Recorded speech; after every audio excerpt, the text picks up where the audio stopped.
Okay, Wednesday, 17th of September 2025. So, Adrian's daily vlog, sharing smart stuff men should know. Omissive signals and narrative decay. Now, omissive signals. Things that are not said and done leave a footprint, or leave the opposite of a footprint. Therefore, the footprint is signal, everything else means it's been omitted. And narrative decay, the thing and story falls and crumbles apart over time.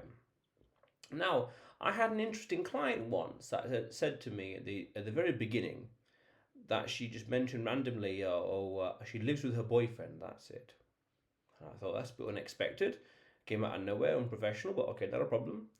And over time, we had different conversations, and that would have alluded to her mentioning a boyfriend in different context. But she never mentioned boyfriend again. So I realised that for over time there was a narrative leak with regards to her story not adding up through different lenses and contexts and conversations, etc., etc. When the conversation could have naturally, plausibly, justifiably had her mention the boyfriend, it was nowhere to be seen. Nowhere. And that was consistent. And because it was consistent, her story leaked. And that was an omissive signal, meaning what was not mentioned in this context is indication of what's not there. She doesn't mention randomly, spontaneously boyfriend, therefore there is no boyfriend to be had. Inadvertently, she inadvertently revealed her hand. Now I understand why, because she mentioned it at the very beginning as a defense mechanism, as an instinctive female defense mechanism to say, I have a boyfriend, don't approach me.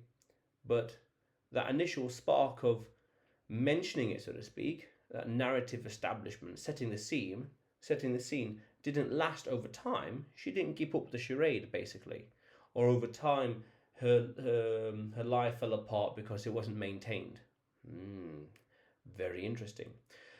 And something similar happened with another client once that mentioned it. Again, rather out of context, because it's unprofessional to talk about and allude to.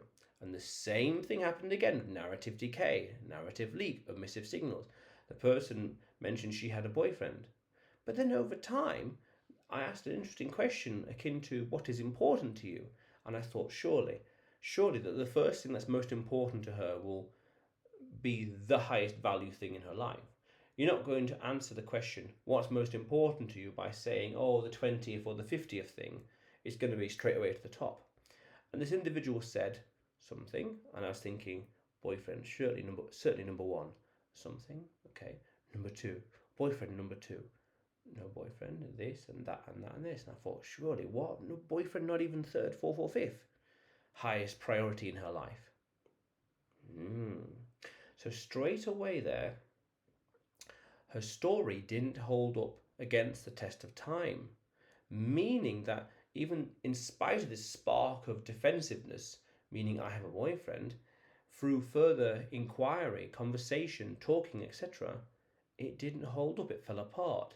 Therefore, that narrative leak, that narrative totally just fell apart and was just a puddle on the floor and was just irrelevant. Her initial defense mechanism, to say that, collapsed under her own, through inquiry, but through her own inconsistency. Again, not keeping up with the charade. And again, what is not mentioned is an indication of what's not there. What people don't talk about indicates what they don't have indeed. Therefore, in both these scenarios, she didn't mention boyfriend at all in the 5th or 6th or 7th conversation in the context of X, Y, or Z, or mentioning it plausibly. Therefore, there isn't one to talk about because she didn't talk about it intuitively, instinctively, automatically. That's the thing.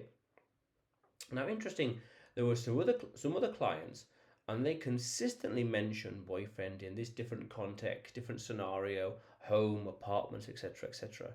Life.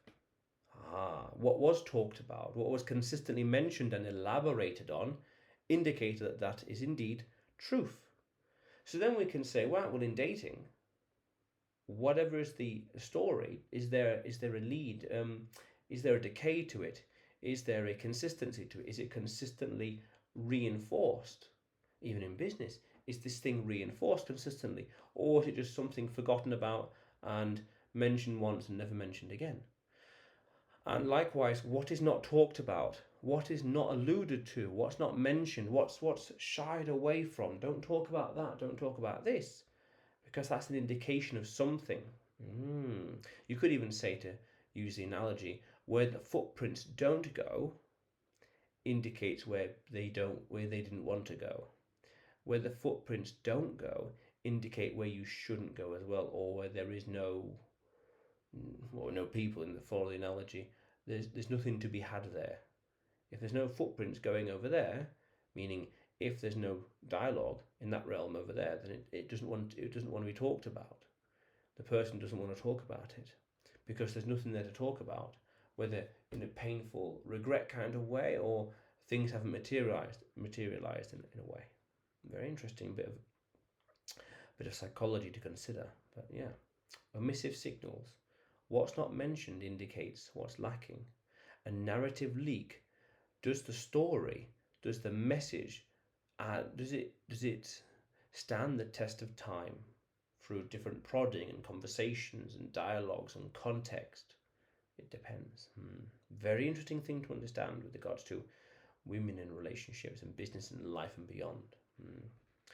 But otherwise, Adrian's daily vlog, sharing smart stuff men should know. Subscribe for more, and you will see me tomorrow.